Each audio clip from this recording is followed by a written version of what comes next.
வணக்கம். பரபரப்பு மீடியாவின் செய்திகளுடன் நான் சேந்து. உக்ரைன் ரஷ்யா விஷயத்தில் மிக துரிதமாக மாற்றங்கள் நடைபெறுகின்றன. இந்த மாற்றங்களின் தொடர்ச்சியாக ஒரு மோதல் ஏற்பட்டால் அதனால் ஏற்படக்கூடிய பாதிப்புகள் உலகம் முழுவதிலும் எதிரொலிக்கும். அமெரிக்காவும் நேட்டோவும் இதுவரை கூறிய போதெல்லாம் உக்ரைனை தாக்கி கைப்பற்றும் முயற்சியில் ரஷ்யா அனைத்து ஏற்பாடுகளையும் செய்துவிட்டது. தேவையான படைகள் தேவையான இடங்களில் தயார் நிலையில் நிற்கின்றன.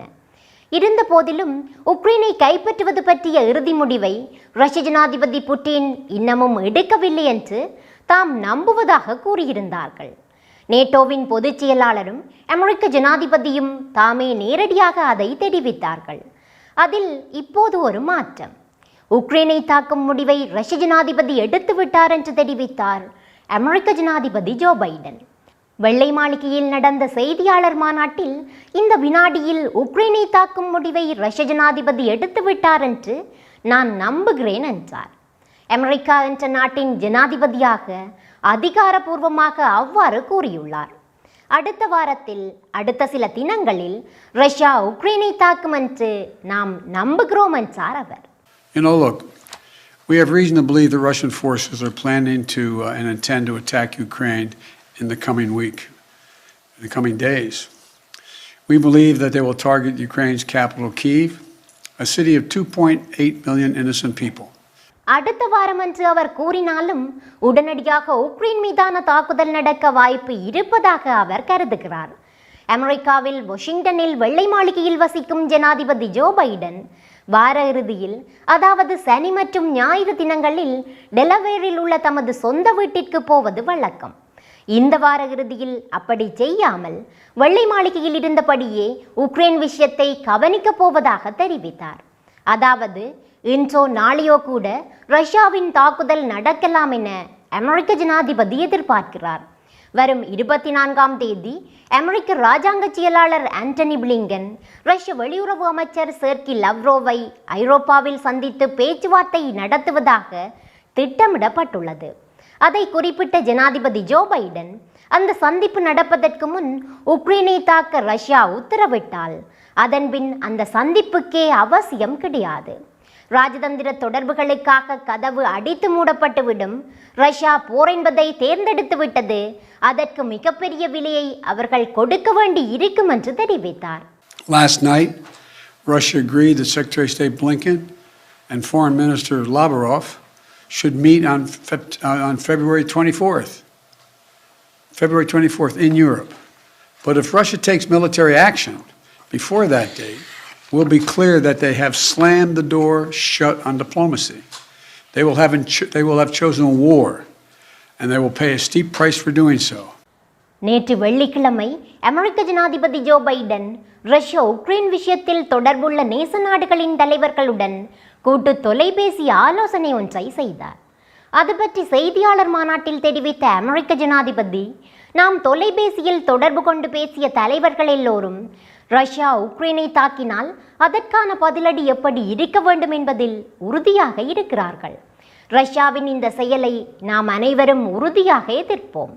மேலை நாடுகள் அனைத்தும் மிகவும் ஒற்றுமையாகிவிட்டன என்றார். அவர் தொலைபேசியில் பேசிய தலைவர்களின் நாடுகள் Canada, France, Germany, Italy, Poland, Romania மற்றும் பிரிட்டன். அத்துடன் ஐரோப்பிய ஒன்றியம், நேட்டோ ஆகியவற்றின் தலைவர்களும் அந்த கூட்டு தொலைபேசி உரையாடலில் கலந்து கொண்டார்கள். இப்போது சூழ்நிலை மிக கடினமாகவே உள்ளது. உக்ரைனை கைப்பற்றும் திட்டம் தமக்கு கிடையாது என ரஷ்யா மீண்டும் மீண்டும் கூறி வரும் நிலையில் உக்ரைனை தாக்கும் முடிவை ரஷ்ய ஜனாதிபதி எடுத்துவிட்டார் என மிக வெளிப்படையாகவே கூறிவிட்டார் அமெரிக்க ஜனாதிபதி. உக்ரைனின் டொன்பாஸ் பகுதியில் நடைபெறும் மோதல்களின் பின்னணியில் உக்ரைன் இராணுவம் இருக்கிறது என ரஷ்யா குற்றம் சுமத்துகிறது. வெள்ளை மாளிகையில் நடந்த செய்தியாளர் மாநாட்டில் அது பற்றி குறிப்பிட்ட அமெரிக்க ஜனாதிபதி ஜோ பைடன் அப்படி குற்றம் சுமத்துவது தர்க்க ரீதியாக பொருந்தவில்லை. உக்ரைனின் நிலையை எடுத்து பாருங்கள்.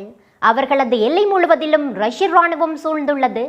கருங்கடலில் ரஷ்ய கடற்படையின் கப்பல்கள் சூழ்ந்துள்ளன. இப்படியான சூழ்நிலையில் டொன்பாஸ் பகுதியில் உக்ரைன் தாக்குதல் நடத்துகிறது என்பது தர்க்க ரீதியாக பொருந்தி வரவில்லை என்றார்.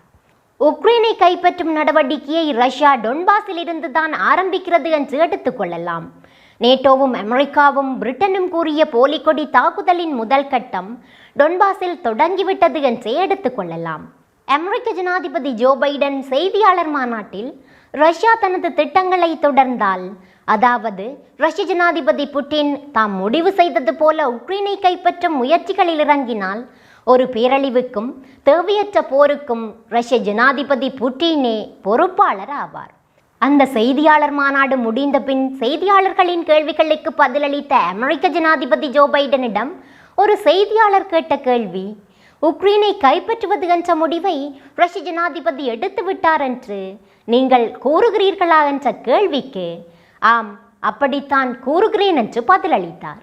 அப்போ ராஜதந்திரத்திற்கு இனி இடமில்லையா என்று கேட்டபோது தாக்குதல் தொடங்கும் நேரம் வரை அதற்கு இடம் உள்ளது என்றார். இதை எப்படி தெரிந்து கொண்டீர்கள் என்று கேட்டபோது எம்மிடம் பலமான செயற்பாடுடைய ஒரு உளவுத்துறை இருக்கிறது என்று பதிலளித்தார் ஜனாதிபதி Joe Biden. You are convinced that President Putin is going to invade Ukraine. Is that what you just said a few moments ago? Yes, I did. Yes. So is diplomacy off the table then? No. Until he does, diplomacy is always a possibility. What reason do you have to believe he's considering that option at all? We have a significant intelligence capability. இன்றைய சூழ்நிலையில் ஒரு முக்கியமான காலகட்டத்தில் நாம் நிற்கிறோம். அமெரிக்க ஜனாதிபதி Joe பைடனின் செய்தியாளர் மாநாட்டின் முழுமையான ஒளிப்பதிவை இத்துடன் இணைத்திருக்கிறோம். முடிந்தால் முழுமையாக பார்த்து வையுங்கள். அடுத்து வரும் நாட்களில் நடக்கப் போகும் பல விஷயங்களுக்கு இந்த செய்தியாளர் மாநாடு நிச்சயமாக ஒரு தொடக்க புள்ளியாக இருக்கும்.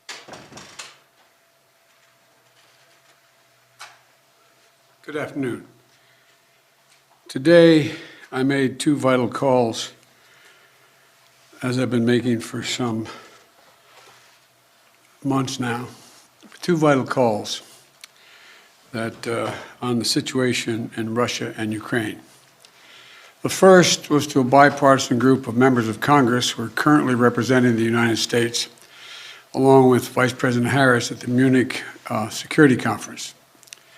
The second was the latest in a series of calls over the past many months with the heads of state of our NATO allies and the European Union, to bring them up to date on what the United States thinks is the current state of affairs and what's likely to happen in Ukraine in the coming days, to ensure that we continue to remain in lockstep, that is, the European Union and NATO. Despite Russia's efforts to divide us at home and abroad, I can affirm that has not happened. The overwhelming message on both calls was one of unity, determination, and resolve. I shared with all of those on the calls what we know about a rapidly escalating crisis in Ukraine. Over the last few days, we've seen reports of a major uptick in violations of the ceasefire by Russian-backed fighters attempting to provoke Ukraine in the Donbass.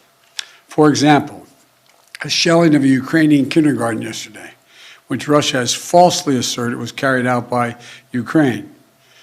We also continue to see more and more disinformation being pushed out to the Russian public, including Russian-backed separatists, claiming that Ukraine is planning to launch a massive offensive attack in the Donbass. Well, look, there is simply no evidence of these assertions, and it defies basic logic to believe the Ukrainians would choose this moment with well over 150,000 troops arrayed on its borders to escalate a year-long conflict. Russia's state media also continues to make phony allegations of a genocide taking place in the Donbass and push fabricated claims warning about Ukraine's attack on Russia without any evidence. That's just what I'm sure Ukraine's thinking of doing, attacking Russia. All of these are consistent with the playbook the Russians have used before to set up a false justification to act against Ukraine. This is also in line with the pretext scenarios that the United States and our allies and partners have been warning about for weeks. Throughout these tense moments, the Ukrainian forces have shown great judgment and, I might add, restraint. They refused to allow the Russians to bait them into war. But the fact remains, Russian troops currently have Ukraine surrounded from Belarus along the Russian border and with Ukraine to the Black Sea in the south and all of its border. You know, look, We have reason to believe the Russian forces are planning to and intend to attack Ukraine in the coming week, in the coming days. We believe that they will target Ukraine's capital, Kyiv, a city of 2.8 million innocent people. We're calling out Russia's plans loudly and repeatedly, not because we want a conflict, but because we're doing everything in our power to remove any reason that Russia may give to justify invading Ukraine and prevent them from moving. Make no mistake, if Russia pursues its plans, it will be responsible for a catastrophic and needless war of choice. The United States and our allies are prepared to defend every inch of NATO territory from any threat to our collective security as well.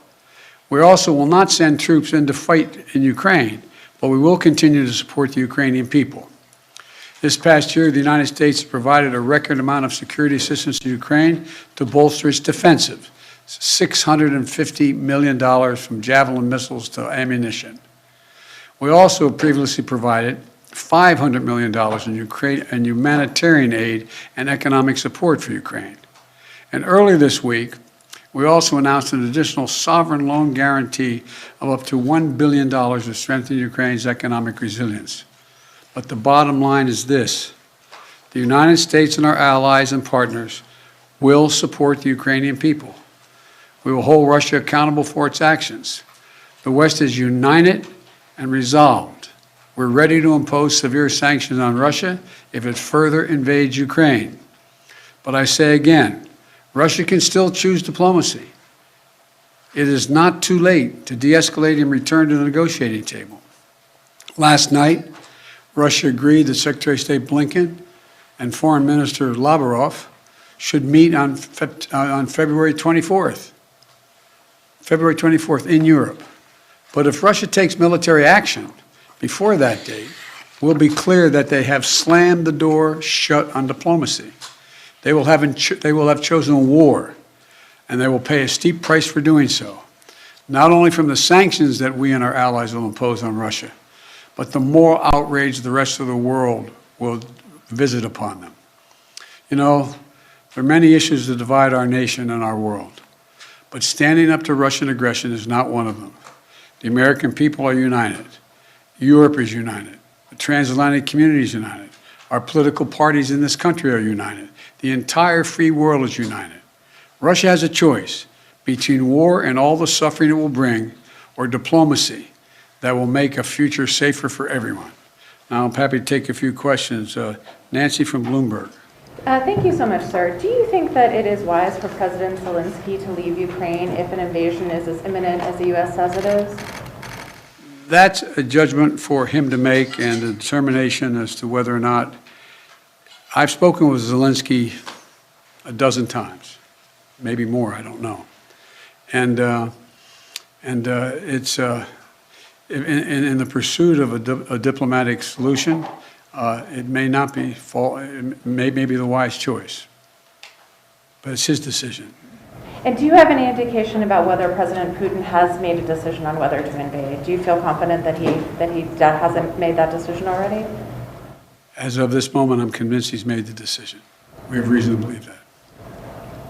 There seems to be a unanimity of spirit to do between the United States and Europe to do some sanctions, a comprehensive sanctions, but is everyone on board with the exact same sanctions that you want to do?